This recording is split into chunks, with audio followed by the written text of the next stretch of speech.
que palavras de amor posso escrever pra ti, Senhor, pra atrair o teu olhar.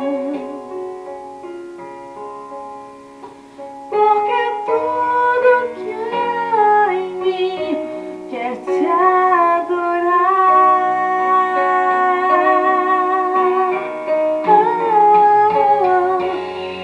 Eu sou de um coração que foi quebrantado, que foi perdoado.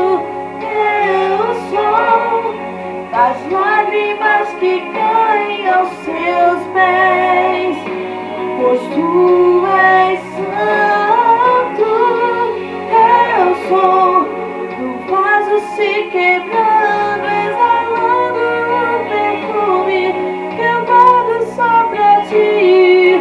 Eu sou do meu coração te chamando.